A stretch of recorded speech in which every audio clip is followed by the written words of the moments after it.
स्थिति मो विकास विलय सब प्रदान तुमरी कि देई करिबी आराधना तव कि देई करिबी आराधना तव सब तो तुमरी दान समर्पित मन समर्पित तन समर्पित मोर इच्छार जीवन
संघ कटक नगर तरफ आयोजित प्रमुख नागरिक संगोष्ठी समस्त कार्यकर्ता बंधु मान स्वागत एवं अभिनंदन। आज यही कार्यक्रम में मुख्य अतिथि रूपे जो महाशय विराजमान करछंती आगे होछंती माननीय श्रीयुक्त विमल प्रसाद दास अवसर प्राप्त विचारपति आपण ख्रीष्ट कॉलेजिएट हाईस्कूल शिक्षा समाप्ति करे कटक रेभेन्सा विश्वविद्यालय स्नातक पास करथिले। या परे जड़े विशिष्ट बुद्धिजीवी भाव में ओडिशा रे सुपरिचित आपणकर सादा उपस्थिति ए कार्यक्रम को गरिमामंडित करिछि। मो अनुरोध करुछि आमर माननीय जिला संघचालक महाशय को पुष्पगुच्छ एवं अंगवस्त्र प्रदान करी संबर्धित करेंगे।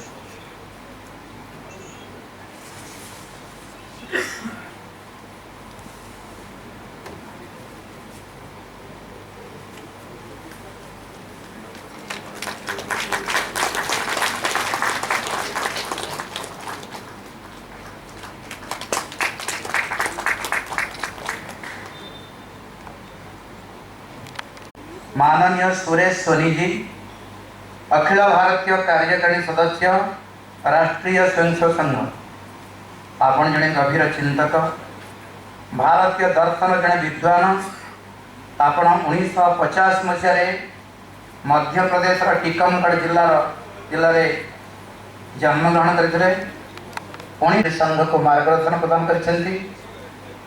जड़े प्रखर प्रवक्ता एवं भारतीय दर्शन उपरे अनेक पुस्तक आप रचना करछंती। भारत अतीत वर्तमान और भविष्य विज्ञान उज्ज्वल परंपरा एवं भारतीय दर्शन रे विज्ञान ये अनेक पुस्तक आपण लिखिछंती एवं आपण को ए कार्यक्रम आपणकर गरिमा में उपस्थित आम कार्यक्रम को महिमामंडित करिछि। आज्ञा को संबर्धित करने मु अनुरोध करुच्ची माननीय जिला संघचालक विपिन भाई को।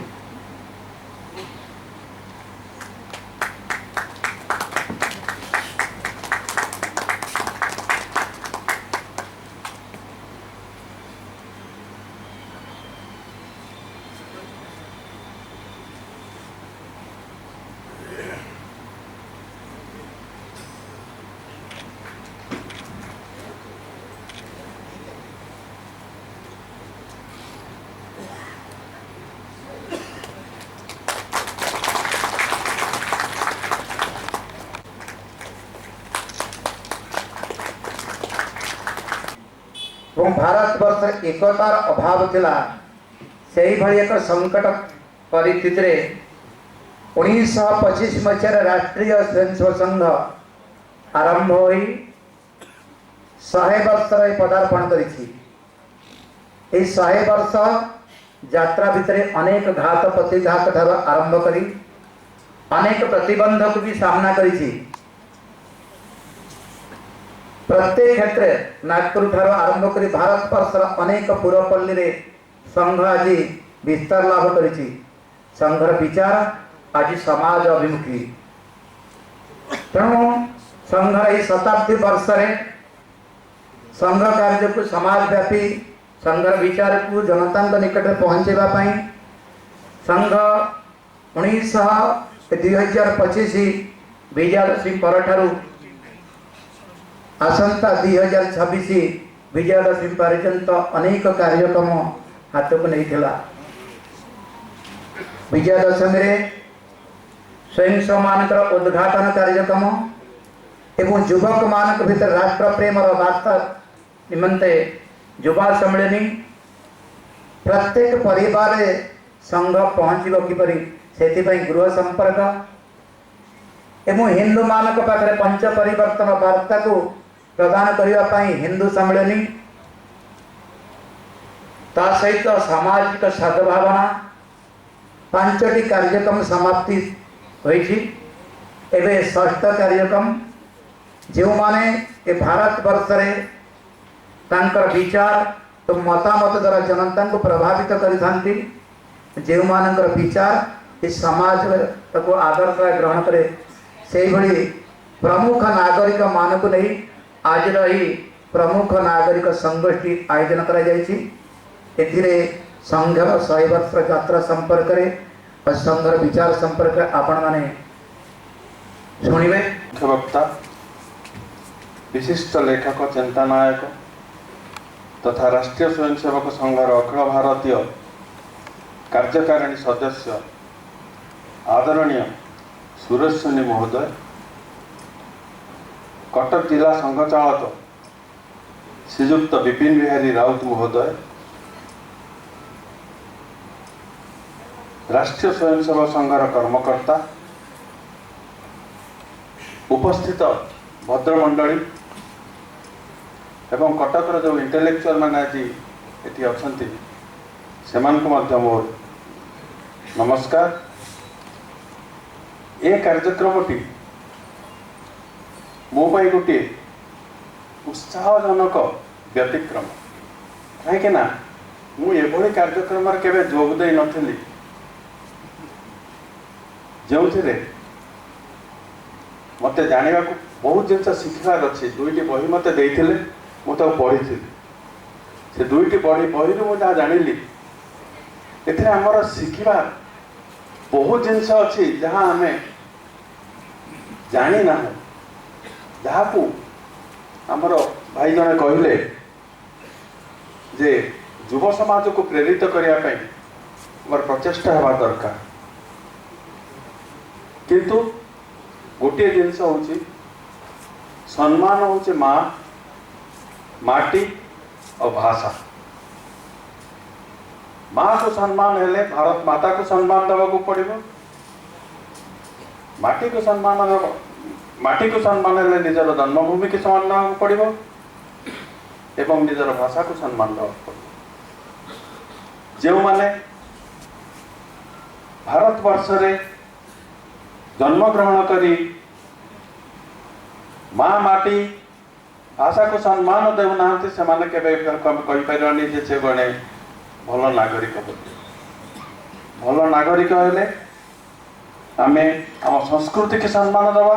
मु राष्ट्रीय स्वयंसेवक संघ विषय एति जानी एवं आउ मुझे आसी शुणापी कहवाई नुहे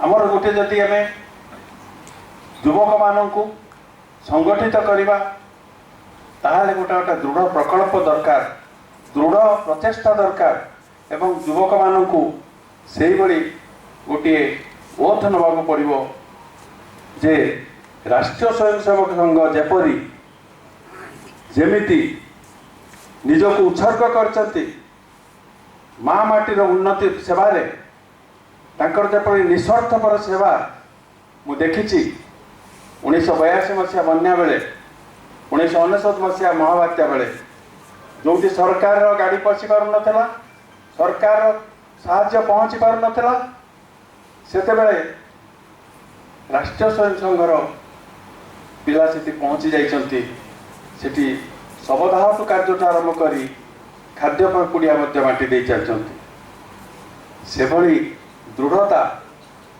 केते जनक मध्यरे करि परिबा आमे से डिटरमिनेशन आनी परिबा ताहा होची हमर केवल जने कहिले हबनी यह हूँ समाजर दायित्व।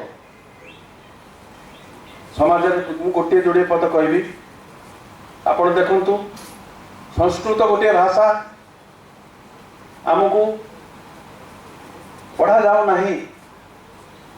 संस्कृत टोलो खोल दिगला स्कूल मानक से टोल किए जाऊँचे स्कूल टीचर अच्छे कि नहीं जना ना संस्कृत को कहीं कंपलसरी सब्जेक्ट करा जाऊ नहीं करा उचित संस्कृत रही गोटे ऑप्शनल सब्जेक्ट हिसाब से मु सब मोर गोटे रिपोर्ट था मुझे लिखी ओडिया भाषा ओडिया संस्कृति ओडिया अस्मिता विषय आम कहूँ किंतु ओडियार ओडिसी नृत्य ओडियार चंपू गीत ओडिया शिक्षानुष्ठान मानक स्थान पाई ना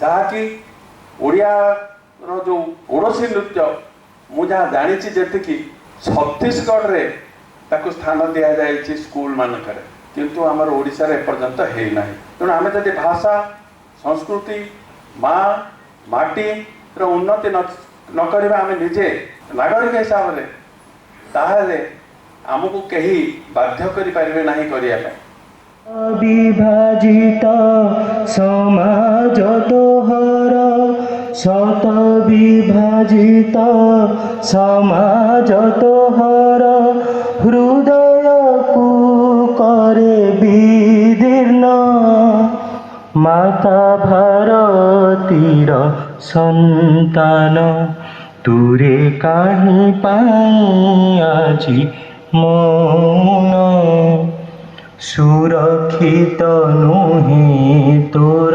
मातृभूमि आतंकवादर बहे मौसुमी सुरक्षित नुहे तोर मातृभूमि आतंकवादर बहे मौसुमी पाश्चात्य सभ्यता प्रचंड पवने पाश्चात्य सभ्यता प्रचंड पवने जीवन दर्शत विपन्न माता भारतीर संतान तुरे काहे पाई आजी मौन उठिबु केबे तू तेजी आत्मग्लानि पूर्व गौरव पुरुषार्थ घेनि उठिबु केबे तू तेजी आत्मग्लानि पूर्व गौरव पुरुषार्थ घेनि विश्वजननी मलिन बदन विश्वजननी मलिन बदन शुणी पारुनु कि समयर डाक हिंदू जागिले जागिब जगत शुणी पारुनु कि समयर डाक हिंदू जागिले जागिब जगत ध्वंस स्तूपरु मानव जातिर ध्वंस स्तूपरु मानव जाति मौन ऋषि मुनिंकर वंशधर तु ऋषि मुनिंकर वंशधर तु नौका संतान तुरे काहे पाई आजी मौन संघ की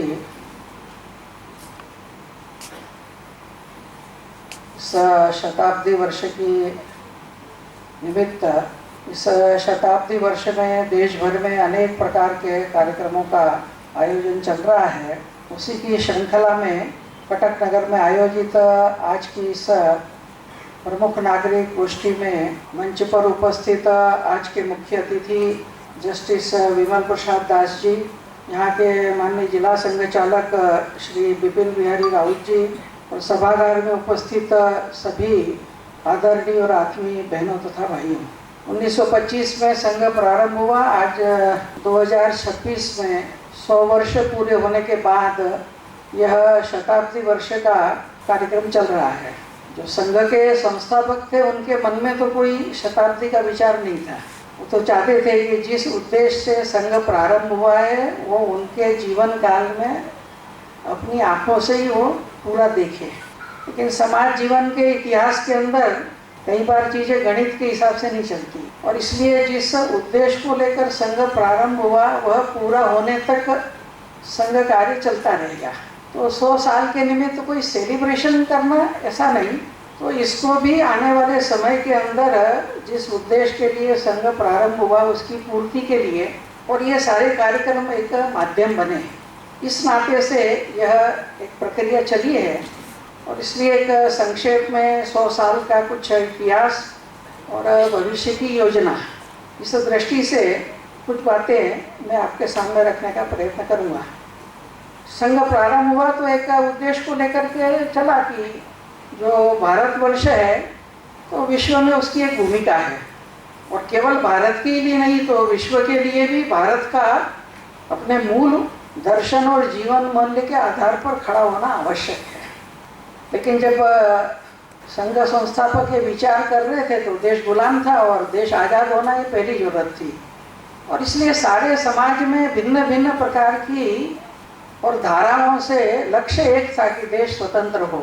तो एक धारा क्रांतिकारियों की निकली जिन्होंने शस्त्र का सहारा लेकर के, और इसलिए वासुदेव बलवंत फड़के से लेकर के आगे चल कर के हम देखते हैं कि भगत सिंह, राजगुरु, खुदीराम बोस, एक लंबी श्रृंखला जिसमें क्रांतिकारियों ने अपने जीवन की आहुति दी। तो वह एक शस्त्र का मार्ग था। एक मार्ग ऐसा हुआ कि बलिदान देना ये हर आदमी के लिए संभव नहीं है, पर किसी न किसी रूप में मैं स्वतंत्रता के कार्य के साथ में जुड़ूं, और इसलिए एक अहिंसक धारा भी देश में चली। खादी पहना, अपने हाथ से सूत काटना, लेकिन जब वो चरखा चला के सूत निकालता था तो भाव यही रहता था कि भाई मैं विदेशी की जगह स्वदेशी का उपयोग करूँगा। तो मानसिक रूप से समाज का साधारण आदमी भी किसी न किसी रूप में, और इसलिए शिक्षा जगत में भी इस स्व के भाव को लेकर राष्ट्रीय पाठशालाओं के खुलने के क्रम चले। तीसरा, एक सेना को खड़ी करके उसके द्वारा करना, तो सुभाष बोस के, रासबिहारी बोस और उनके बाद सुभाष बोस के रूप में एक धारा चली। एक धारा ऐसी थी कि केवल पॉलिटिकल मूवमेंट से कुछ नहीं होगा, समाज के अंदर जो बुराइयां हैं वो मूलभूत रूप से नहीं निकलती। और इस नाते से राजा राममोहन राय से लेकर के ज्योतिबा फुले तक की प्रक्रिया में अनेकों ऐसे महापुरुष देखते हैं हम कि जिन्होंने अपने समाज में जो कुरीतियां हैं उनके निवारण के लिए सामाजिक सुधार की प्रक्रिया चलाई। लेकिन सबके मन में हेतु एक ही था कि देश हम जैसा सोचते हैं उस तरह का बनना चाहिए। संघ संस्थापक भी कहते हैं कि वो एक तरह से जन्मजात देशभक्ति का भाव था। स्कूल में पढ़ते थे तो विक्टोरिया के स्वागत में और जब मिठाई बटी तो ये विदेशी की, इसलिए मिठाई फेंक दी। वंदे मातरम का घोष पे प्रतिबंध लगाया तो उसका विरोध किया, उसके कारण से स्कूल से भी निकाला गया। कलकत्ता में मेडिकल की पढ़ाई के लिए गए तो क्रांतिकारी आंदोलन के साथ भी संपर्क आया। अनेक प्रकार के वो जो सेवा के सामाजिक सुधार के काम थे उनके साथ में भी जुड़े। अपने जीवन काल के अंदर उन्होंने अंतर जाति विवाह से लेकर के मस्जिद के सामने, और जुलूस नहीं निकल सकता तो स्वयं ढोल बजाते हुए निकले। तो सभी धाराओं का एक तरह से कांग्रेस के अंदर भी वो सक्रिय रहे। 1920 का जो नागपुर में अधिवेशन हुआ उसकी सारी व्यवस्था में वो थे। ये सारा करते हुए एक मौलिक प्रश्न उनके मन में यही था कि इतना पुराना देश, इतनी पुरानी सभ्यता, विद्वत्ता के अंदर, धन के अंदर, सब कुछ इस देश के अंदर, फिर भी हमसे कमजोर, असभ्य, बर्बर जातियां एक के बाद एक क्यों हम पर राज कर रही है। 2000 साल से आक्रमणकारी बदल रहे हैं लेकिन लड़ने वाला समाज एक ही है। तो कहीं ना कहीं एक मौलिक दोष है, उसका जब तक समाधान नहीं होगा तब तक निष्कर्ष नहीं निकलेगा। और इतिहास के इस विश्लेषण में 2 निष्कर्ष ही उनके ध्यान में आए कि एक, काल के प्रवाह में यहाँ का व्यक्ति जो विजिगीषु था, कड़बंतो विषम आर्यम का जब ऋषियों ने घोष किया होगा तो संपूर्ण विश्व के अंदर अपनी संस्कृति के प्रभाव को लेकर जाना, ये भाव जिस समाज के अंदर था वो आत्मकेंद्रित हो गया। और ये केवल व्यक्ति के स्तर पर नहीं हुआ, राज्यों के भी स्तर पर भी रहा। इतिहास कहता है कि जब इस्लाम की आंधी अरब से चली तो देखते देखते देश के देश जड़मूल से बदल दिए उन्होंने। इतिहास आप देखेंगे आज जो 50 से ज़्यादा इस्लामिक देश दिखाई देते हैं तो कोई 2 साल के अंदर, कोई 5 साल के अंदर, कोई 10 साल के अंदर, कोई 15 साल के अंदर सारी संस्कृति सभ्यता जड़मूल से बदल गई और इस्लामिक हो गई। लेकिन उस इस्लाम की आंधी को केवल सिंध पार करने में 300 साल लगा। तो इस देश की एक इनहेरेंट पावर तो थी, लेकिन दुर्भाग्य से 300 साल केवल सिंध ही लड़ता रहा। पास के पंजाब को नहीं लगा कि आंधी यहाँ भी आ सकती है। आंधी पंजाब में आई तो आगे के प्रदेशों को नहीं लगा, आगे राजस्थान को नहीं लगा, आगे गुजरात को नहीं लगा। और इसलिए ध्यान में आया कि राज्य थे, शक्तियाँ थी, लेकिन सब अपने तक, जब तक आग अपने यहाँ पर नहीं आएगी। और इसलिए जो आत्म केंद्रितता, स्वार्थ है, और जो एक राष्ट्रीय और सामाजिक बोध का जो अभाव है, व्यक्तिगत रूप से मनुष्य धर्म का पालन करता है, पूजा करता है। राजा मानसिंह घंटों तक पूजा करता था, लेकिन धर्म स्थलों का विनाश करने वालों की सामाजिक रूप से नौकरी करता था। तो धर्म संस्कृति ये भी वैयक्तिक हो गई, और उसके परिणाम स्वरूप कुल मिलाकर के ये सारा दृश्य खड़ा हुआ है। और इसलिए जरूरत है कि इस समाज को सामूहिक रूप से संगठित किया जाए, उसको सामाजिक दायित्व बोध वाला बनाया जाए, निस्वार्थता का भाव इसके अंदर आए, और अपनी संस्कृति परंपराओं के गौरव को लेकर के वो खड़ा हो। और ये करना है तो ये कोई भाषण का विषय नहीं हो सकता, ये किसी चर्चा का विषय नहीं हो सकता, ये प्रोसेस है। और इसलिए इस तरह के व्यक्ति निर्माण का एक तंत्र खड़ा करना पड़ेगा। स्वामी विवेकानंद भी जब 2 वर्ष भारत की परिक्रमा करके, शिकागो जाने के पहले 2 वर्ष भारत की परिक्रमा की, और अपने निष्कर्ष में उन्होंने 3 बातें कही थी। एक, संपूर्ण भारत को समग्रता के साथ में एक करना पड़ेगा। दूसरी बात उन्होंने कही कि उसकी दृष्टि से आवश्यक व्यक्ति निर्माण का कोई तंत्र विकसित करना पड़ेगा, कोई मैकेनिज्म डेवलप करना पड़ेगा। और तीसरी बात उन्होंने 1897 में कही थी कि अगले 50 साल तक सब देवी देवता भूलकर केवल एक ही देवता की आराधना करिए, वो है भारत माता। और हम सब जानते हैं कि 1897 में उन्होंने 50 साल तक कहा था, और 1947 में 50 साल पूरे होने पर देश आजाद हुआ। तो जो स्वप्न स्वामी जी के मन के अंदर था, डॉक्टर हेडगेवार ने उसको एक स्वरूप दिया, और उसमें से फिर यह संघ की शाखा के रूप में एक कार्य प्रारंभ हुआ। और प्रारंभ से ही इसमें रखा गया कि भाई संघ में काम करेंगे, संघ में समय देंगे तो हमको मिलेगा क्या, क्योंकि समाज का स्वभाव था। तो पहले दिन से संघ में कहा गया कि संघ में आएंगे तो आपको कुछ नहीं मिलेगा।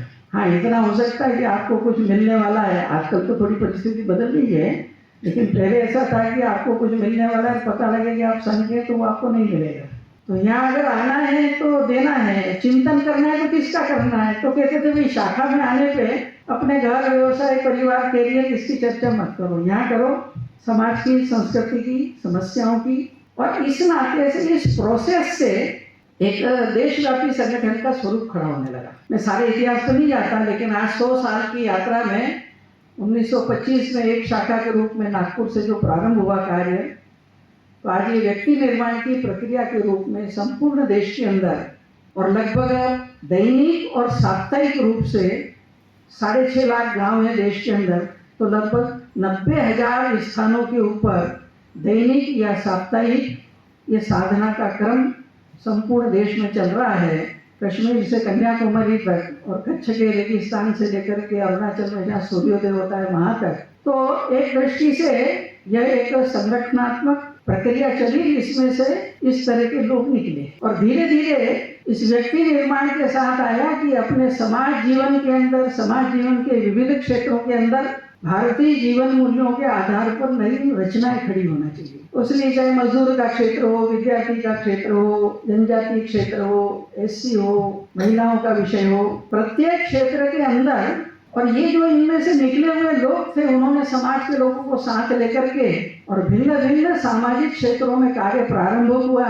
तो 1925 से लेकर लगभग 50 तक ये साधना का काल था, और 50 के बाद फिर ये सामाजिक क्षेत्रों में विविध संगठन प्रारंभ हुए, जिनमें से कुछ नाम आप लोग सुनते होंगे। धार्मिक क्षेत्र में विश्व हिंदू परिषद है, मजदूर क्षेत्र में बीएमएस है, विद्यार्थी में विद्यार्थी परिषद है, सेवा के अंदर सेवा भारती से लेकर के और भारत विकास परिषद, अनेकों प्रकार के संगठन जीवन के हर क्षेत्र के अंदर, शिक्षा के अंदर विद्या भारती है। ऐसे 34-35 समाज जीवन के क्षेत्रों के अंदर ये संगठनों की प्रक्रियाएं चली और आज ये संगठन जो है वह एक तरह से देश में अपने अपने क्षेत्र के अंदर एक नंबर की स्थिति में आए हैं। और जब जब लोकतंत्र पर भी संकट आया, चाहे आपातकाल का समय हो, तो शायद संपूर्ण देश के अंदर सर्वाधिक गिरफ्तारियां अगर किसी संगठन के लोगों की हुई होगी आपातकाल के अंदर तो वो संघ के थे। और इसलिए संघ की इच्छा नहीं थी कि भाई इतिहास में संघ का नाम हो, लोग कहे कि इसने बड़ा समाज के लिए काम किया। संघ की यही इच्छा है कि आने वाले कुछ वर्षों के अंदर संघ की अलग से जरूरत न है, वो समाज में विलीन हो जाए और समाज ही सब चीजों को करने लगे। और इस नाते से इस शताब्दी वर्ष के बाद आने वाले समय के अंदर इस दिशा के अंदर आगे बढ़ना, और इसलिए उसी प्रक्रिया के अंदर देश भर के अंदर समाज के विभिन्न वर्गों के साथ में मिलना, अपनी बात रखना, परस्पर संवाद करना, और केवल बौद्धिक स्तर पर नहीं तो आगे चल करके हम इस परिवर्तन की प्रक्रिया में कैसे परस्पर सहयोगी हो सकते इसको आगे बढ़ाना। और इस नाते से आजकल का जो समय है वो भी अत्यंत क्रिटिकल है, महत्वपूर्ण है। और विश्व का परिदृश्य हम जब देखते हैं तो एक तरफ हमको दिखाई देता है कि इतने लंबे संघर्ष, दास्ता, इतनी लूट, इस सब के बाद भी देख तो भारत के इस दर्शन और चिंतन की जो प्रासंगिकता है वो और ज्यादा उभर करके आती है। अमेरिका, इजराइल और अरब विश्व के अंदर जो आज जिस तरह का युद्ध हो रहा है, राष्ट्रों के अंदर होता है अपना प्रभाव फैलाना, अपने को विकसित होना, लेकिन कोई मर्यादा रहती है उसकी। भारत में कहते हैं पुराने समय में धर्म युद्ध होता था। धर्म युद्ध होता है तो सैनिक सैनिक से लड़ता था, सामान्य जनता को कोई कष्ट नहीं होता था। दो सेनाएं लड़ रही, लेकिन निकट का जो खेत है वहाँ किसान खेत जोतता था क्योंकि उसको भय नहीं था, वो लिमिट में रहते थे, धर्म के नियंत्रण में रहते थे। और ये केवल महाभारत में वर्णन है ऐसा नहीं है कि निशस्त्र पे आघात नहीं करना, पीठ दिखा दे तो आघात नहीं करना, सूर्यास्त के बाद, और एक तो घटनाएं कुछ हुई तो आज भी इतिहास के अंदर उसको एक गलत बात के रूप में देखा जाता है। लेकिन पुर्तगालियों का जब आक्रमण हुआ मलाबार के अंदर तो जो जमोरिन राजा था, जमोरिन राजा ने जो युद्ध की शर्तें भेजी वो शर्तें वही थी जो महाभारत के समय धर्म युद्ध की थी। वो पुर्तगालियों को आश्चर्य लगा कि अजीब देश है, लड़ाई हो रही है वहाँ इस तरह की शर्तें। लेकिन आज हम देखते हैं कि सब सीमाएं टूट गई। 2000 के 9/11 के बाद एक नया आतंकवाद में स्वरूप आया कि मनुष्य स्वयं ही मरने को तैयार है। तो ह्यूमन बॉम्ब का जो कॉन्सेप्ट आया उसने चारों तरफ अस्थिरता पैदा कर दी। लेकिन इस युद्ध ने सभी सीमाएं लांघ दी है। जल के स्रोत, ऊर्जा के स्रोत, कुछ दिन की लड़ाई के अंदर ये सब नष्ट कर दिए जाएंगे तो कुल मिलाकर संपूर्ण मानवता का जो जीवन है, और इसलिए कहते हैं कि उचित नीति, उचित दृष्टि, उचित जीवन मूल्य अगर विश्व में नहीं होंगे तो अंततः गत्वा ये विनाश ही करेगा। और इसलिए जो कहा कि ये भारत का सबल और सक्षम होना केवल भारत के लिए नहीं है तो विश्व के लिए जरूरी है, ये आज का परिदृश्य उसको भी हमको दिखाता है। और इस नाते से आने वाले समय के अंदर और समाज के सभी लोग मिलकर के इस कार्य को पूरा करें। एक बार संघ के द्वितीय सरसंघ चालक गुरु जी एक प्रेस कॉन्फ्रेंस में एक पत्रकार ने प्रश्न किया कि आप जो सिंधु राष्ट्र की कल्पना करते हैं वो कब तक बनेगा। तो गुरु जी ने कहा कि सारे भारत के लोग एक मन से एक साथ सोच लें तो कल ही बन जाएगा।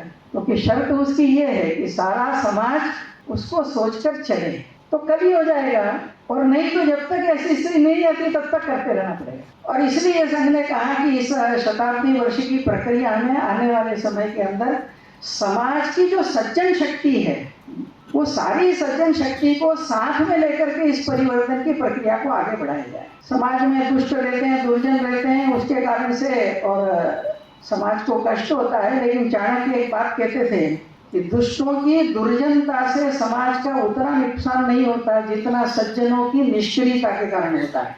सामान्यतः समाज में अच्छा सोचने वाले, विचार करने वाले, भाव रखने वाले लोग बहुतायत होते हैं, लेकिन वो मौन होते हैं, और जो गड़बड़ है वो मुखर होता है। और इस नाते से आवश्यकता है कि सज्जन शक्ति सक्रिय बने, और ये सज्जन शक्ति अगर सक्रिय बनती है तो सब कुछ परिवर्तन अपने आप आ जाता है।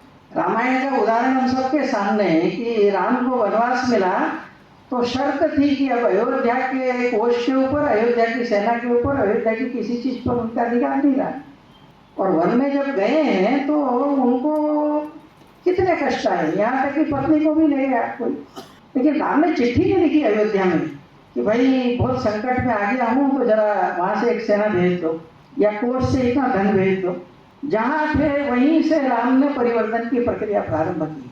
तो घटना प्रसंग तो हम सब जानते हैं कि जब राम और सुग्रीव का मिलन होता है तो जब पूछ कहते हैं कि सीता को कोई उठा करके ले गया है तो वो पुरानी स्मृति में जाते हैं और हनुमान भी है वहाँ पर, सुग्रीव भी है। वो कहते हैं हाँ कुछ समय पहले हमने देखा था कि कोई दुष्ट राक्षस जो है स्त्री को ले जा रहा है, वो विलाप कर रही है और उसने ऊपर से कुछ गहने फेंके, वो अपने संभाल के रखे।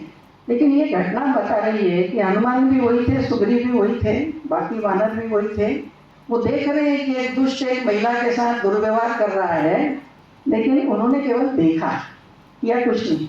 राम से मिलने के बाद वही वानर भालू आदि जो है उनको जीवन में एक मिशन मिला।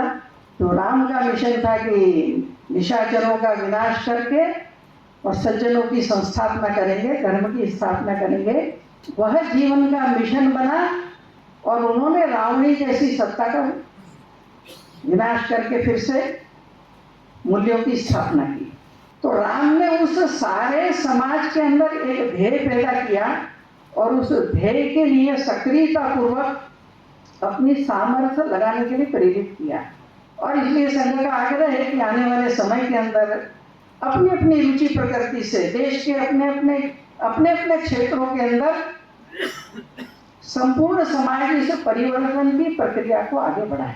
और इस नाते से कई सारे विषय हैं, लेकिन उस तरह से करना है तो एक समाज को उस दिशा के अंदर एक समाज परिवर्तन की प्रक्रिया को आगे बढ़ाना पड़ेगा। और उस नाते से पंच परिवर्तन की बात को लेकर के संपूर्ण समाज के सामने इस समय विषय रख रहे हैं।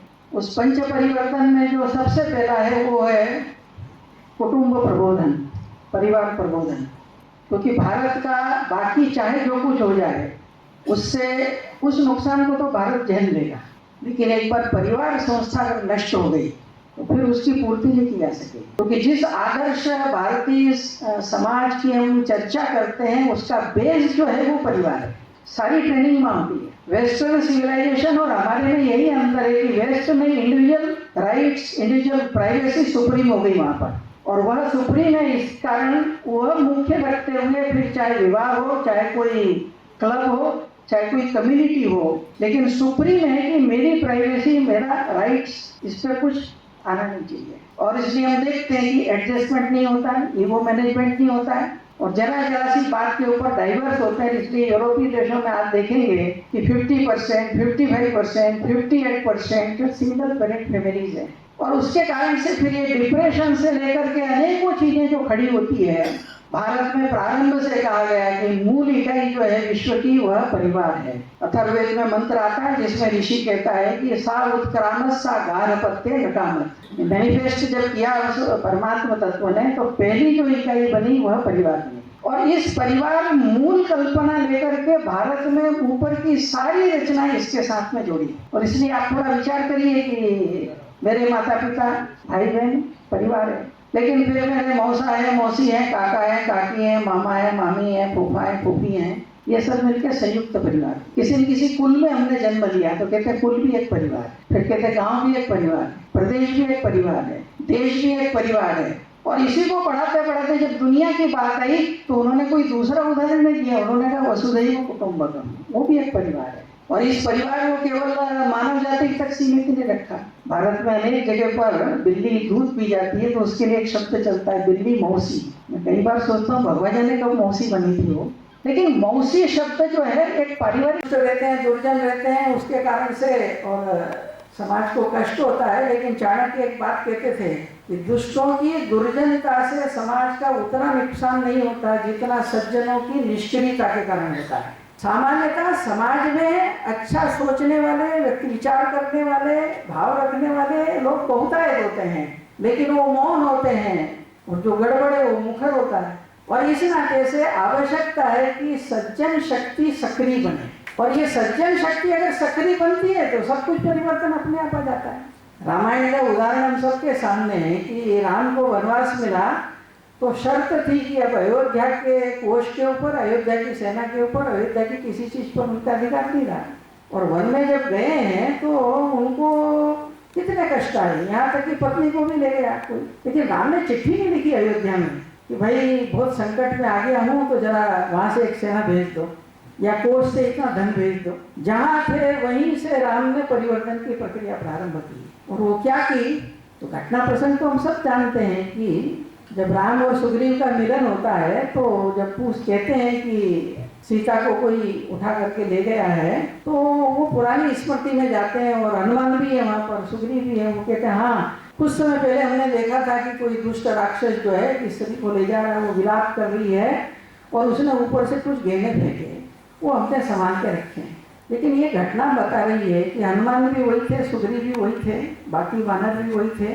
वो देख रहे हैं कि एक दुष्ट एक महिला के साथ दुर्व्यवहार कर रहा है, लेकिन उन्होंने केवल देखा, किया कुछ नहीं। राम से मिलने के बाद वही वानर भालू आदि जो है उनको जीवन में एक मिशन मिला। तो राम का मिशन था कि निशाचरों का विनाश करके और सज्जनों की संस्थापना करेंगे, धर्म की स्थापना करेंगे।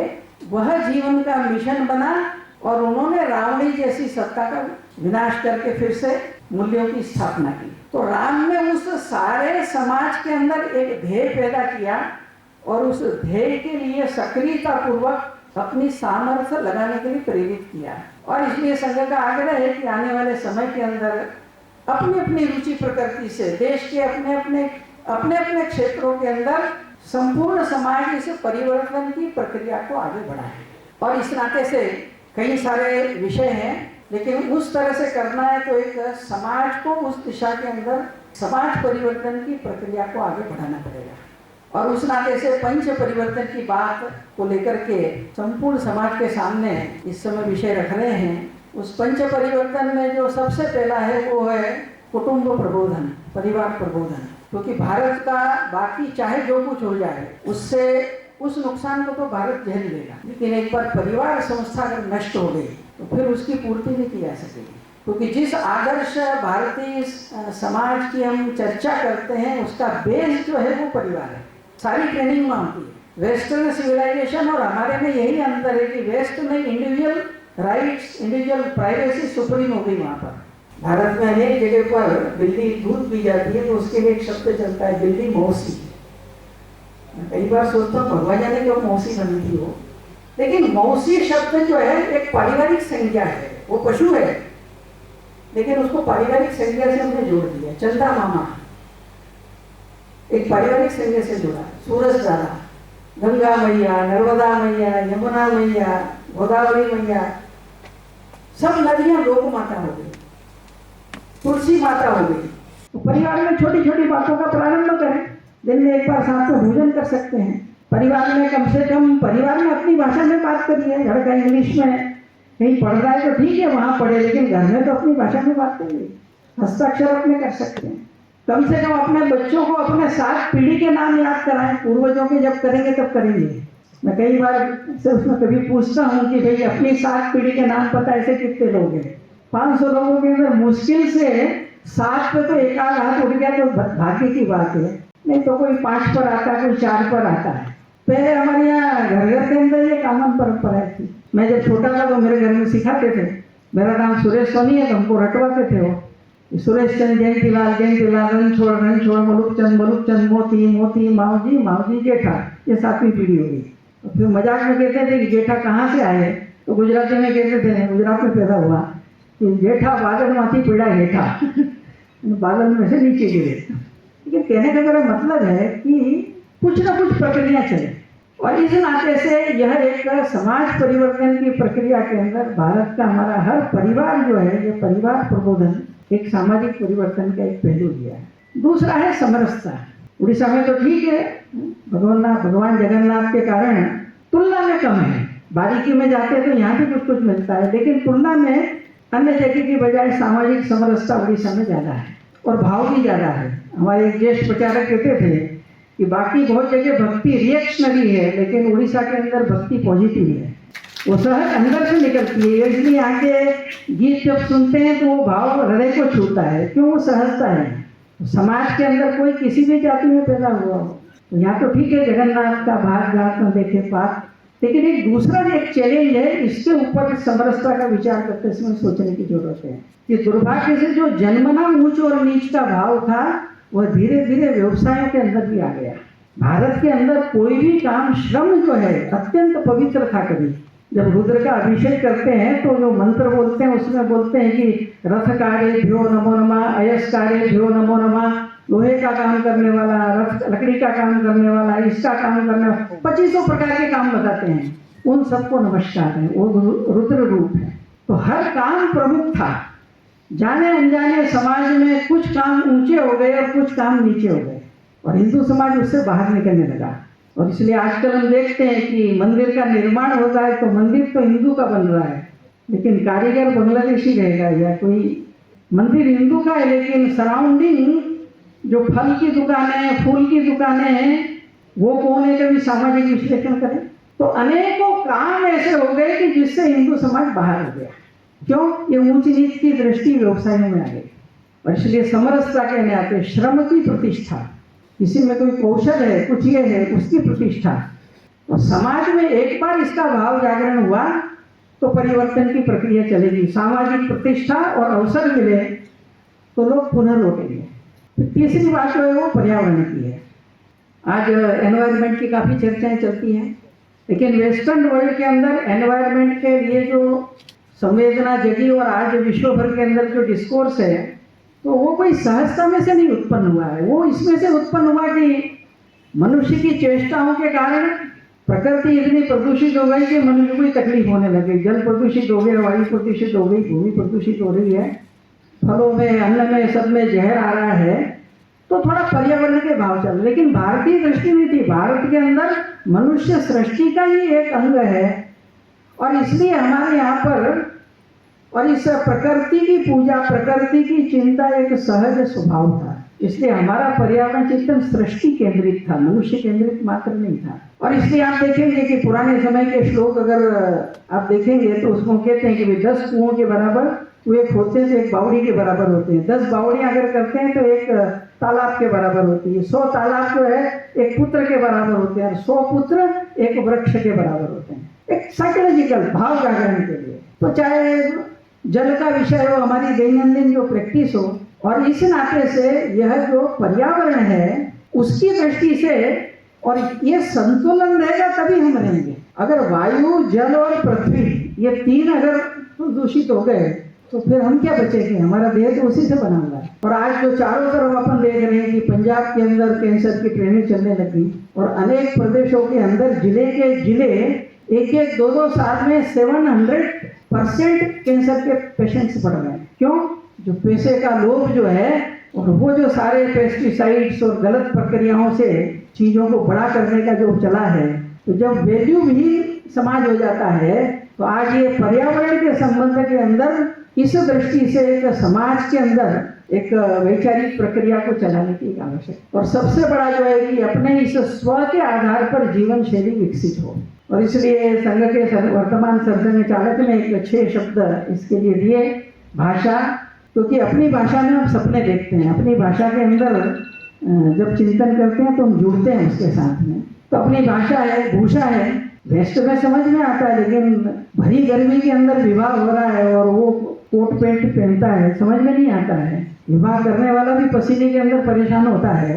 तो कुल मिलाकर ये भाषा है, भूषा है, भोजन है, अन्य से मना नहीं है। पिज्जा बर्गर टेस्ट के लिए खा सकते हैं, लेकिन मेरे यहाँ की जो क्या चटनी रहती है वो बुरी नहीं लगना चाहिए। अपनी जो विशेषताएं हैं, और इसलिए कहा ये भोजन है। और फिर ये तो शरीर का आहार हो गया, जो मन का और हृदय का आहार है वो भजन। कुछ ना कुछ सात्विक चर्चाएं, कुछ ना कुछ प्रार्थना, भजन, उसकी एक प्रक्रिया चले। और भवन, जो भवन की डिजाइन है वो भी कुछ सिखाती है। और भ्रमण, घूमने के लिए जाते हैं तो केवल एंटरटेनमेंट के लिए, तो हिस्टोरिकल प्लेसेज हैं, कोई ऐसे प्रमुख कोई तीर्थ स्थल है, तो ये भाषा, भूषा, भोजन, भजन, भ्रमण, भवन, इन प्रक्रियाओं के अंदर, जीवन शैली के अंदर धीरे धीरे अडाप्ट करें। एक साथ बदल नहीं हो सकता, लेकिन कुछ प्रक्रियाएं प्रारंभ करें। और अंत में नागरिक कर्तव्य, बहुत उसको लेके बाद में बात पूरी करूंगा। एक नागरिक के नाते एक व्यवहार करना। एक बार भगिनी निवेदिता को वो तो आयरलैंड में जन्मी थी, स्वामी जी के प्रभाव से उन्होंने संन्यास लिया और भारत में आकर उन्होंने पूरी भारत की सेवा में रही। तो एक युवक ने एक बार उनको पूछा कि आप तो यूरोप को भी अच्छे से जानती है, भारत को भी आपने देखा है, तो दोनों में क्या अंतर है? तो बड़े मजेदार ढंग से उन्होंने सरल ढंग से समझाया कि देखो, एक ही परमात्मा सबके अंदर है। जड़, चेतन, पशु, पक्षी, पेड़ पौधे, रेत के कण से लेकर के ग्रह नक्षत्र के एक ही परमात्मा, ये तो बहुत ऊंचा तत्व ज्ञान है। और आत्मा और परमात्मा ये जो ऊंचा तत्व ज्ञान है, ये भारत के अंदर अनपढ़ से अनपढ़ गांव का आदमी भी जानता है। शंकराचार्य ने कहा जीवो ब्रह्म में नापरा, तो हमारे गांव की अनपढ़ दादी भी बोलती है भैया आत्मा और परमात्मा एक है, बात तो वही है। तो उन्होंने कहा अनपढ़ से अनपढ़ भारत का आदमी भी इस बात को जानता है, और यूरोप में बड़े से बड़े विद्वान को ये समझाना कठिन है। दूसरा उदाहरण दिया कि केला खा के कहीं भी फेंकना नहीं चाहिए, लाल बत्ती जली हो तो पार नहीं करना चाहिए, पान खा के कहीं भी थूकना नहीं चाहिए, अपना कचरा निकाल कर दूसरी जगह नहीं डालना चाहिए। ये जो बातें हैं ये यूरोप का अनपढ़ से अनपढ़ आदमी भी जानता है, और भारत में बड़े से बड़े विद्वान को भी समझाना ये कठिन है। तो ये जो सिविक सेंस की बात कहते हैं, वोटिंग राइट का सवाल आता है, तो केवल वोट का सवाल नहीं है, उस तरह का और समाज का जो सामाजिक प्रबोधन होना, राष्ट्रीय दृष्टि का प्रबोधन होना एक जिम्मेदार नागरिक के नाते। और इसलिए दैनंदिन, चाहे अनुशासन का विषय हो, व्यवस्था के सम्मान का विषय हो, प्रक्रियाओं का विषय हो, इसके अंदर भारतीय समाज जो है, हमारा व्यक्ति यूरोप जाता है तो पालन सब करता है। उत्तर देने के लिए मैं आदरणीय सोनी जी को अनुरोध करता हूँ। जिसका नाम हम बोलेंगे वो थोड़ा खड़ा हो जाएंगे। बड़दा प्रसन्न दास, पूर्वतन अतिरिक्त निर्देशक, लोक संपर्क विभाग, उड़ीसा सरकार। आपका प्रश्न है भारतीय शास्त्र किसे कहा जाना चाहिए? मुझे ऐसा लगता है कि बहुत से लोग इस विषय में अनभिज्ञ है। क्या इनका प्रचार अन्य धर्मावलंबियों और गैर भारतीय धर्म ग्रंथ की तरह होना चाहिए या नहीं? यदि हाँ तो यह धरातल पर कब तक संभव हो पाएगा? हाँ, भारतीय शास्त्र भाव क्या है ताकि, लेकिन जो मैं समझ पाया, अन्य धर्म ग्रंथ जैसा इनका प्रचार, तो पहली बात तो कि हमारी इस हिंदू परंपरा के अंदर कोई एक ही ग्रंथ नहीं है, एक आधारभूत विचार जरूर है। तो जैसे बाइबल है या कुरान है, या यहूदियों के अंदर ओल्ड टेस्टामेंट है, और उसका प्रचार प्रसार है, तो वैसा और भारत में नहीं है, क्योंकि मूल रूप से हमारा कहा गया कि जो अंतिम तत्व है, कोई दावा नहीं कर सकता कि वो पूर्णता में उसको समझता है। और इसलिए, लेकिन हाँ, कुल मिलाकर जो भारतीय दर्शन की दृष्टि है, उस नाते से एक आधारभूत ग्रंथों की परंपरा है दुनिया पर। वैदिक वाङ्मय में देखेंगे तो भी वेद है, ब्राह्मण है, आरण्यक है, रामायण महाभारत आएगा, गीता का काफी प्रचार प्रसार है। बौद्ध में जाएंगे तो त्रिपिटक है, विनय पिटक, सुत्त पिटक, अभिधम्म पिटक, उसके अंदर के ग्रंथ हैं। या जैनों के आगम हैं, सिखों में गुरु ग्रंथ साहब हैं। लेकिन सबके अंदर अगर आप देखेंगे तो मूलभूत बात आपको एक मिलेगी। अभिव्यक्ति थोड़ी भिन्न हो सकती है, और इस नाते से और धीरे धीरे ये सारी भारतीय जो ज्ञान परंपरा है, यह समाज के अंदर इसका प्रचलन बढ़े, उस नाते से और अनेक प्रकार के प्रयत्न विभिन्न संस्थाओं संप्रदाय के द्वारा तो होते हैं। लेकिन अभी एक बड़ा प्रकल्प जो ज्ञान भारतम के रूप में लिया है कि भारत भर के अंदर फैली हुई जो पांडुलिपियाँ हैं, उन सब पांडुलिपियों का और डिजिटलाइजेशन, और उसके साथ में फिर वो सर्चेबल फॉर्मेट में भी अवेलेबिलिटी हो। और इसलिए केवल दर्शन के क्षेत्र में नहीं, तो जीवन के अन्य अन्य विधाओं के क्षेत्र के अंदर इसकी एक प्रक्रिया थोड़ी सी आगे बढ़ी है। और शिक्षा पद्धति में भी, नई शिक्षा पद्धति में जो नई पुस्तकें आ रही हैं, तो इसमें आधारभूत कुछ अपने ग्रंथों की जानकारी, अपने जीवन मूल्यों की जानकारी, उसका भी समावेश उसके अंदर किया जा रहा है। और विशेष रूप से प्रारंभिक जो फाउंडेशनल कोर्स है शिक्षा का, अभी जो नई शिक्षा नीति में आया विद्या प्रवेश के रूप में, तो उपनिषदों के अंदर जो और पंचकोशी पद्धति कही गई, अन्नमय, प्राणमय, मनोमय, विज्ञानमय, आनंदमय, तो भारत सरकार ने उसको इन्हीं नामों के साथ अधिकृत रूप में शिक्षा नीति का अंग बनाया है। तो एक प्रयत्न की प्रक्रिया देश के अंदर प्रारंभ हुई है। अपने यहाँ पर मौलिक रूप से कुछ बेसिक बातें जो है, पुनर्जन्म है, कर्म सिद्धांत है, एक ही तत्व की व्यापकता है, इस पर कामन है और अलग अलग ग्रंथों में अलग अलग ढंग से उसको कहा गया है। और इसलिए हर एक समाज के वर्ग के अंदर अपनी अपनी रुचि प्रकृति के ग्रंथों के बारे में जानना, पढ़ना बढ़े, इसकी दिशा में और एक सामाजिक प्रयत्न हो सकते हैं। सुरेश कुमार राउतराय, विशिष्ट व्यवसायी। अब तक आरएसएस के मुख्य ढांचा में महिलाओं, मुस्लिम और ईसाई समुदाय की भागीदारी बहुत कम रही है। भारत के भविष्य निर्माण के लिए इन वर्गों की प्रतिभा और शक्ति को शामिल करने के लिए क्या योजना है? एक तो ऐसा है कि कुल मिलाकर एक रूपता की जरूरत नहीं है। अब अपना शरीर है तो शरीर में हाथ का काम हाथ का है, पैर का काम पैर का है, तो सभी हाथ जैसे हो जाएं, सभी पैर जैसे हो जाएं, संभव नहीं है। लेकिन दूसरा है कि दोनों में कोई भेद नहीं है। इसलिए आप देखते हैं कि कांटा पैर में लगा है लेकिन आंसू आंख में आता है और हाथ आगे बढ़ता है उसको करने के लिए। तो कुल मिलाकर संघ जब प्रारंभ हुआ तो पहला यही लिया गया कि अंततः समाज के अंदर तो पुरुषों के बीच में काम करेंगे, लेकिन आखिर स्वयंसेवक है तो उसका घर परिवार भी है ना, तो जितने स्वयंसेवक है उतनी महिलाएं ऑटोमेटिक हैं, दूर तो है नहीं। हो कोई भी किसी के घर में जाएगा तो पुरुष थोड़ी भोजन बना के देने वाला, वो तो महिला ही दे रही है। तो संघ में महिलाओं का संपर्क नहीं, ऐसा नहीं है। लेकिन हाँ, उनके लिए विशेष रूप से करना तो एक साइकोलॉजिकल भी कारण रहता है। एक अवस्था तक ठीक है, एक अवस्था के बाद आप ज्यादा ये जब करते हैं तो फिर दूसरी सामाजिक समस्याएं खड़ी होती हैं। तो लगभग संघ स्थापना के 10-11 साल बाद लक्ष्मीबाई केलकर डॉक्टर जी के पास आई थी और उन्होंने कहा कि जब आपने ऐसा किया तो ऐसा भी करिए। तो डॉक्टर जी ने कहा मैंने ये किया है, मेरा आप करिए। और इसलिए फिर राष्ट्रीय सेविका समिति के रूप में महिलाओं के बीच में काम प्रारंभ हुआ।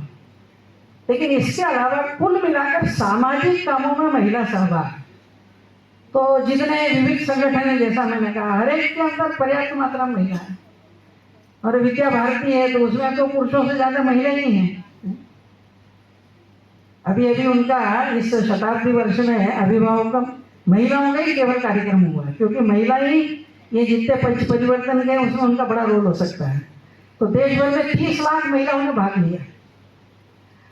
तो इस नाते से वर्तमान समय के अंदर यह महिलाओं के प्रति अपने आप ही देखने की दृष्टि बदले, समाज जीवन के अंदर उनको स्पेस मिलना, तो उस नाते से और महिलाओं का सहभाग, इसके बारे में मुस्लिम ईसाई के बारे में तो एक तो तुष्टिकरण से संघ चलता नहीं है। लेकिन ईसाई मुसलमान आ नहीं सकता ऐसा नहीं है, आना चाहे आ सकता है।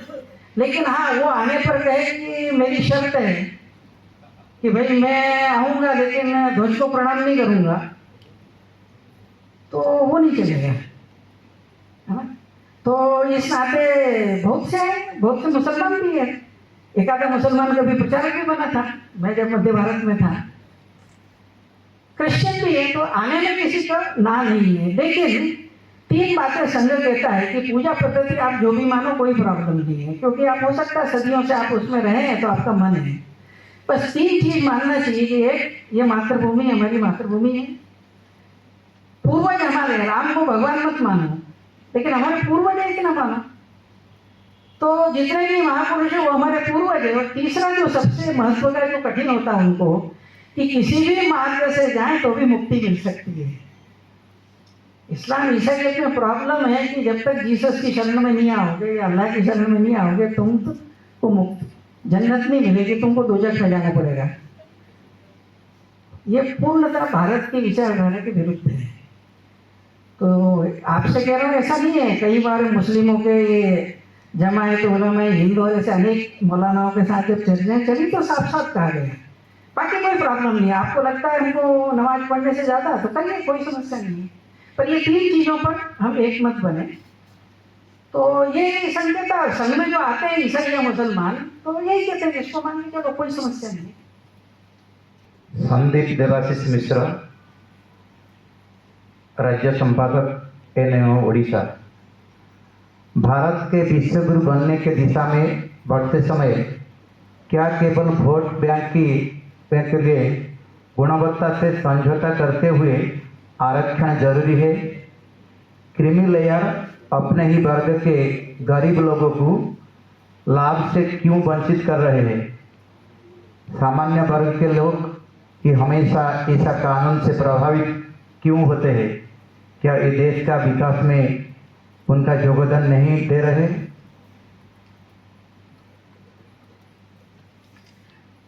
इस विषय के अंदर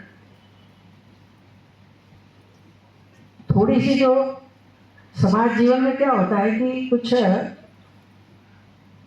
प्रसंग रहते हैं कि जिस समय टर्निंग पॉइंट रहता है उसी समय आप डिसीजन ले लें। चूक गए तो फिर थोड़ा, अब आज ठीक है कि आरक्षण के कारण बहुत से को लगता है कि हम योग्य हैं फिर भी पीछे रह जाते हैं, जो अयोग्य है वो आगे आ जाते हैं, और ये कष्ट हो रहा है तो दुख होना भी स्वाभाविक है, प्रतिक्रिया भी आती है। लगभग सब जगह ये प्रश्न आता है। तो केवल एक 2-3 छोटी सी पृष्ठभूमि खाली एकदम संक्षेप में देता हूँ। आरक्षण जो आया वो क्यों हुआ, क्या हुआ, इतिहास में न जाए, लेकिन एक कालखंड ऐसा आ गया अपने देश के अंदर कि एक दृष्टि से समाज का एक वर्ग जो है वो अस्पृश्य में बना दिया गया और सारी जो धार्मिक विद्या परंपरा है उससे भी अलग कर दिया गया। तो सदियों तक देखा उन्होंने, सदियों तक देखने के बाद भी जुड़े तो रहे हो। एक ही उदाहरण बताता हूँ केवल। डॉक्टर अंबेडकर ने बहुत प्रयत्न किया, लेकिन जब देखा कि उमार के मंदिर में जाने का हुआ, जब जिस ढंग का व्यवहार हुआ या पढ़ाई करते समय जिस ढंग का व्यवहार झेला, तो हुआ कि हिंदू धर्म को छोड़ना है। तो हैदराबाद के निजाम ने 9 करोड़ रुपया लेकर के और सब प्रकार का आपको ये मिलेगा, आप मुसलमान बन जाओ, यानी वो बने मतलब एससी वर्ग पूरा इस्लाम में आ जाए। ईसाई पादरियों ने भी प्रयत्न किया वैसा, चाहते तो जा सकते थे उधर, लेकिन नहीं गए। उन्होंने ये कहा कि छुआछूत ये इस समाज में है, लेकिन सांस्कृतिक या आध्यात्मिक परंपरा की दृष्टि से इसके विरुद्ध नहीं जाऊंगा मैं। वो तो बहुत खुल के कहते हैं कि जब एक हिंदू और इस्लाम में जाता है तो केवल हिंदू का समाज से एक आदमी कम नहीं होता है, एक शत्रु की वृद्धि होती है, ऐसा बोलते थे वो। तो वो इसलिए बौद्ध परंपरा में गए। तो मेरा कहने का तात्पर्य है कि क्रिटिकल टाइम पर ये ध्यान में रखा, लेकिन उनको लगा और इसलिए बौद्ध बने। जब संविधान बन रहा था तब ये आया कि भाई इनको थोड़ा आगे बढ़ाना है तो कुछ समय इनको व्यवस्था देना पड़ेगी, इसलिए आरक्षण आया। डॉक्टर अंबेडकर के मन के अंदर आज जो जिस तरह से चल रहा है ऐसा नहीं था। उन्होंने उस समय कहा भी था कि यह आरक्षण 20 वर्ष के लिए रहेगा और इन 20 वर्षों के अंदर उस समाज को विशेष प्रयत्न करके शिक्षा में, योग्यता में हम इस स्तर पर लाएं कि वो फेयर कंपटीशन के अंदर भाग ले सके और उसके बाद फिर इसकी जरूरत नहीं रहेगी। और आगे उन्होंने कहा था क्योंकि अगर ये लंबा चला तो जैसे कभी आदमी का पैर टूटता है तो सहारे के लिए बैसाखी लेता है, लेकिन लंबे समय तक बैसाखी पे ही अगर रहा तो फिर वो अपंग हो जाएगा।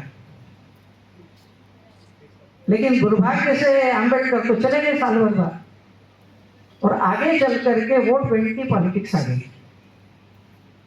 और जब पॉलिटिक्स आ गई तो फिर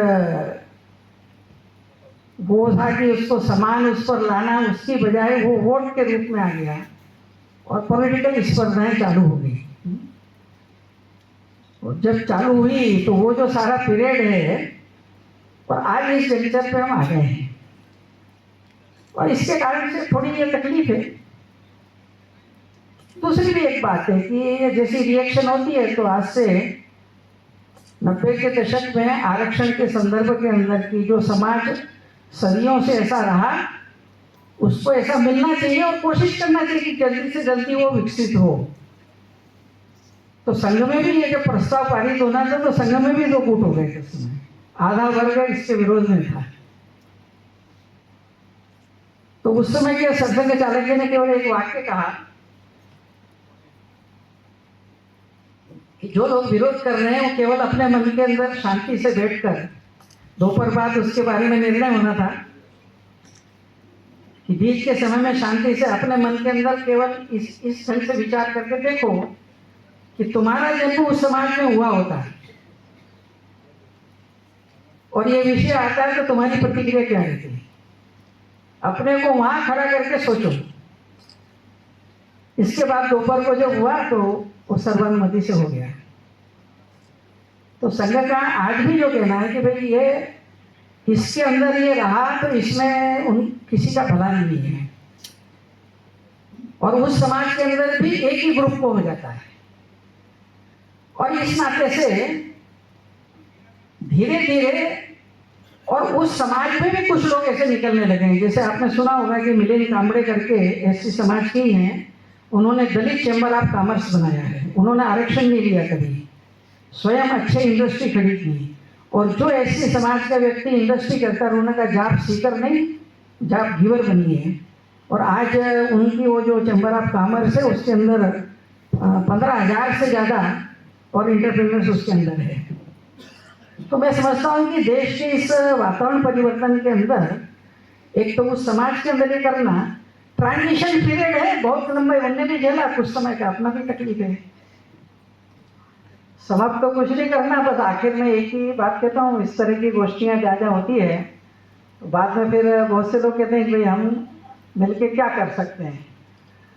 तो सरसंघ चालक जी सब जगह यही कह रहे हैं कि 2-3 ही निवेदन है कि एक तो मीडिया में जो चलता है बाकी चलता है उससे संघ को मत समझिए, अंदर आकर के समझिए। एक दूसरा जो है कि आप चाहते हैं कि मिलके काम करना तो आप संघ में आइए।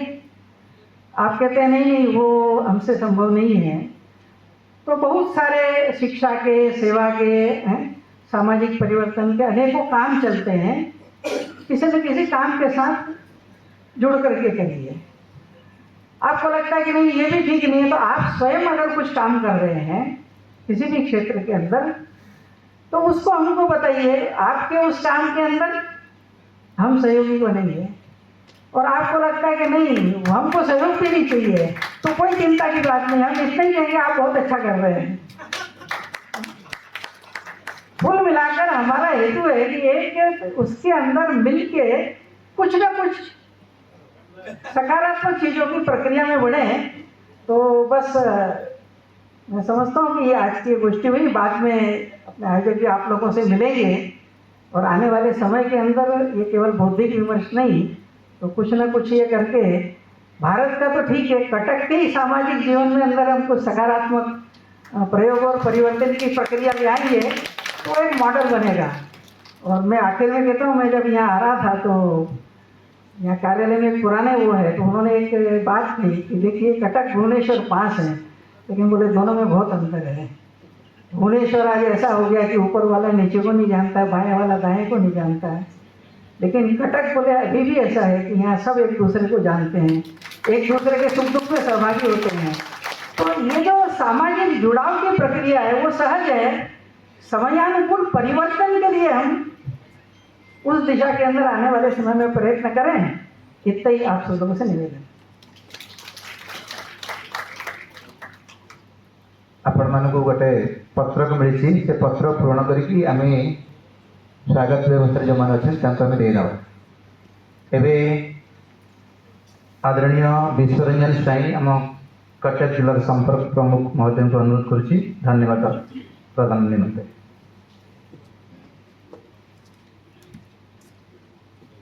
नमस्कार।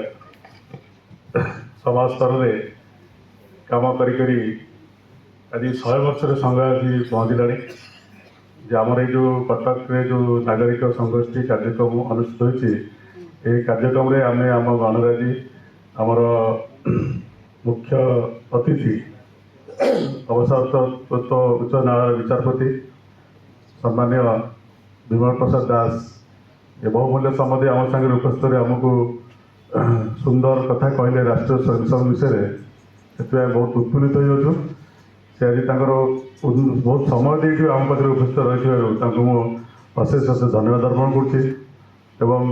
आमर ये जो नागरिक संगोष्ठी कार्यक्रम कटक रे आम अनुष्ठित करूँ ए कार्यक्रम रे आम पाखे आमर आदरणीय सुरेश सोनी जी जे अखिल भारतीय कार्यकारिणी सदस्य राष्ट्रीय स्वयंसेवक संघ बहुत दूर आमर निमंत्रण रक्षा करी आम पाखे पहुँची आम मान बहुमूल्य मार्गदर्शन कर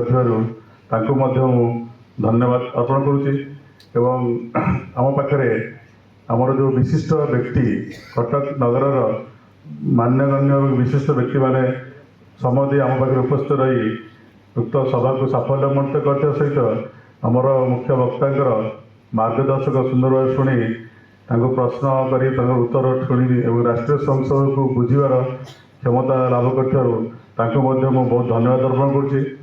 आज आम कार्यक्रम आमर इलेक्ट्रोनिक्स मीडिया प्रिंट मीडिया बंधु मैंने आम पाखे उपस्थित रही राष्ट्रीय स्वयंसेवक संघर जो 70 वर्ष जो बार्ता मैंने जनसाधारण पाखे उपस्थापन करने आम पाखे पहुँचती से धन्यवाद अर्पण करुँच।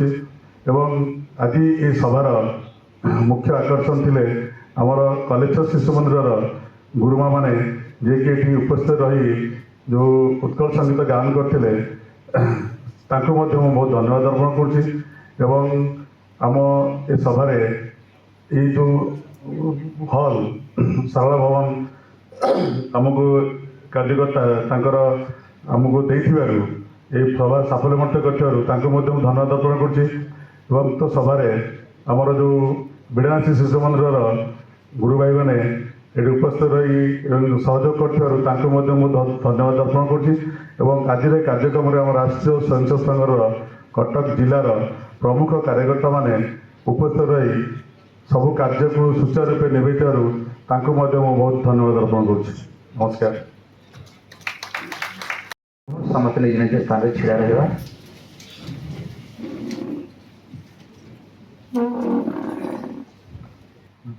वंदे मातरम वंदे मातरम सुजलां सुफलां मलयज शीतलां सस्यश्यामलां मातरं वन्दे मातरं शुभ्रज्योत्स्ना पुलकितयामिनीं फुल्लकुसुमित द्रुमदलशोभिनीं सुहासिनीं सुमधुरभाषिणीं सुखदां वरदां मातरं वन्दे मातरम् कोटि कोटि कंठ कलकलनिनाद कराले कोटि कोटि भुजै द्रुत कर करवाले अबला के नो माए तो बोले बहुबलधारिणी नमामि तरिणीं रिपुदलवरिणीं मातरं वन्दे मातरम्। तुमि विद्या तुमि धर्म तुमि हृदि तुमि मर्म त्वं हि प्राणः शरीरे बाहुते तुमि मा शक्ति हृदये तुमि मा भक्ति तुम्हारो ही प्रतिमा गढ़ी मंदिरे मंदिरे वन्दे मातरम्। त्वं हि दुर्गा दश प्रहरणधारिणीं कमला कमलदलविहारिणीं वाणी विद्यादायिनीं